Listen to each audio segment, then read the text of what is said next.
Hello friends, स्पर्धा परीक्षा म्हणजे आपल्या मराठी यूट्यूब चॅनलमध्ये आपल्या सर्वांचे स्वागत आहे।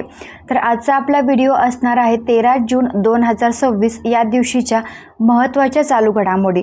जर आपण कोणत्याही परीक्षेची तयारी करत असाल तर हा व्हिडिओ आपल्यासाठी अत्यंत उपयुक्त असा असणार आहे। तर व्हिडिओ न चुकता शेवटपर्यंत नक्की बघा आणि जर आपण हे चॅनलवरती नवीन असाल तर चॅनलला लाईक, शेअर आणि सबस्क्राईब करायला विसरू नका। तर चला सुरुवात करूया। पहिला प्रश्न, 114व्या आंतरराष्ट्रीय श्रम परिषदेचे म्हणजेच ILCचे आयोजन कोठे करण्यात आले होते? तर या प्रश्नाचं बरोबर उत्तर आहे ऑप्शन क्रमांक बी, जिनेवा। जिनेवा या ठिकाणी 114व्या आंतरराष्ट्रीय श्रम परिषदेचे आयोजन करण्यात आले होते।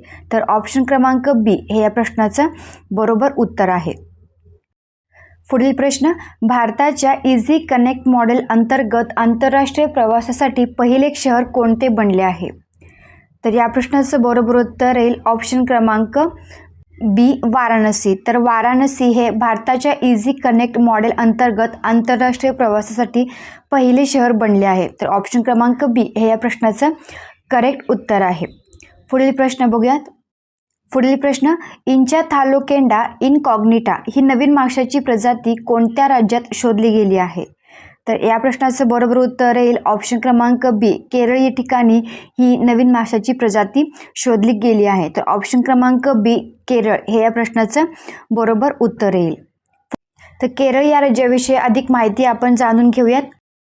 राजधानी आहे तिरुअनंतपुरम, मुख्य भाषा आहे मल्याळम बोलली जाते मुख्य भाषा।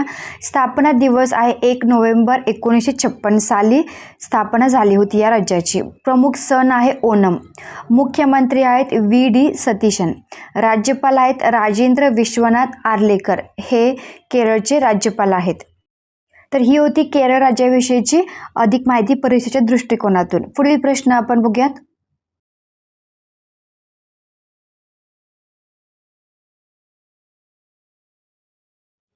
रस्ता अपघातग्रस्तांच्या मदतीसाठी राहवीर योजनेअंतर्गत रस्ते वाहतूक मंत्रालयाने कोणासोबत भागीदारी केली आहे? तर रॅपिडो, ऑप्शन क्रमांक सी, रॅपिडोसोबत रस्ता अपघातग्रस्तांच्या मदतीसाठी राहवीर योजनेअंतर्गत रस्ते वाहतूक मंत्रालयाने भागीदारी केली आहे। तर ऑप्शन क्रमांक सी, रॅपिडो हे या प्रश्नाचं बरोबर उत्तर येईल। नेक्स्ट क्वेश्चन बघूयात।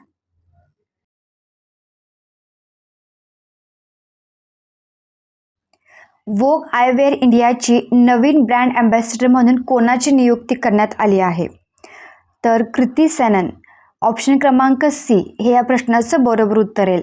कृती सेनन या अभिनेत्रीची वोग आयवेअर इंडियाच्या नवीन ब्रँड अँबॅसेडरपदी नियुक्ती करण्यात आली आहे। नेक्स्ट क्वेश्चन,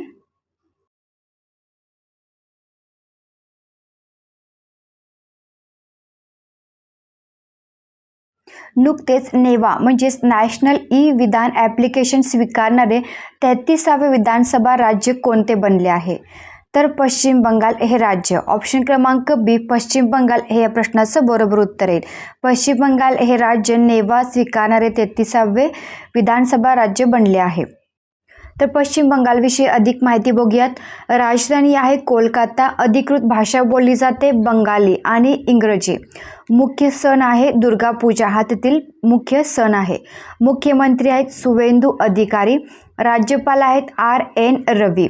लोकसंख्येच्या बाबतीत हे भारतातील 4थ्या क्रमांकाचे सर्वाधिक लोकसंख्या असलेले राज्य आहे।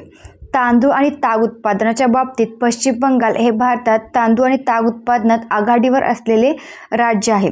सुंदरबन जगातील सर्वात मोठे खारफुटीचे म्हणजेच मॅनग्रोव्ह जंगल आणि प्रसिद्ध रॉयल बेंगाल टायगरचे निवासस्थान या सुंदरबन अभयारण्यात आहे। दार्जिलिंग येथील प्रसिद्ध हिल स्टेशन असून येथील दार्जिलिंग चहा जगभर प्रसिद्ध आहे। तर ही होती पश्चिम बंगाल विषयीची मूलभूत माहिती जी आपल्याला माहीत असायला हवी। पुढील प्रश्न बघूयात।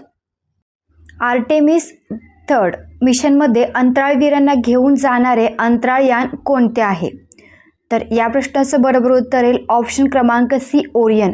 ओरियन हे अंतराळयान आहे जे की आर्टेमिस 3 मिशनमध्ये अंतराळवीरांना घेऊन जाणार आहे। तर याविषयीची ओरियन विषयीची अधिक माहिती आपण जाणून घेऊयात। तर याच्याविषयीचे महत्त्वाचे पॉईंट्स बघूयात. आर्टेमिस 3 ही नासाची चंद्रावर मानवाला पुन्हा पाठवणारी एक अत्यंत महत्त्वाची अशी मोहीम आहे.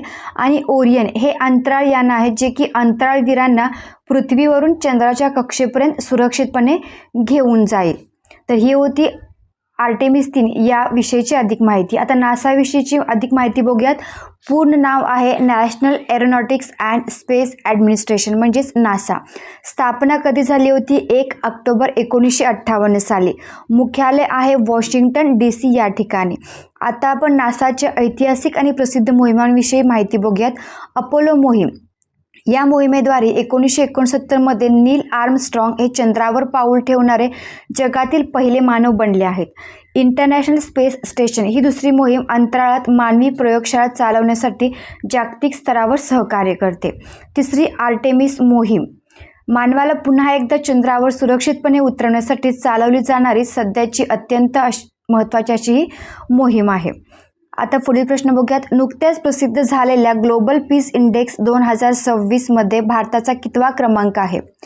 तर यामध्ये भारताचा क्रमांक लागतो 127वा. ग्लोबल पीस इंडेक्समध्ये भारताचा क्रमांक लागतो 127वा. तर ऑप्शन क्रमांक C हे या प्रश्नाचं बरोबर उत्तर आहे. तर महत्त्वाचे मुद्दे आहेत. भारताची स्थिती ग्लोबल पीस इंडेक्समध्ये 127व्या स्थानावर पोहोचला. याच्या आधी म्हणजे 2025 मध्ये भारत 115व्या स्थानावरती होता. प्रथम स्थान येतं आईसलँड. हा सलग 19व्या वर्षी जगातील सर्वाधिक शांतताप्रिय देश म्हणून ठरला आहे. आणि शेवटचे स्थान या यादीत आहे रशिया, सर्वात शेवटी 163व्या स्थानावरती आहे. तर ही होती याविषयीची अधिक माहिती. पुढील प्रश्न बघूयात. तमीम इक्बाल यांची कोणत्या देशाच्या क्रिकेट बोर्डाचे अध्यक्ष म्हणून नियुक्ती करण्यात आली आहे? तर या प्रश्नाचं बरोबर उत्तर येईल ऑप्शन क्रमांक D बांगलादेश. तर बांगलादेश या देशाच्या क्रिकेट बोर्डाचे अध्यक्ष म्हणून तमीम इक्बाल यांची नियुक्ती करण्यात आली आहे. तर ऑप्शन क्रमांक D हे या प्रश्नाचं बरोबर उत्तर आहे. नेक्स्ट क्वेश्चन बघूयात.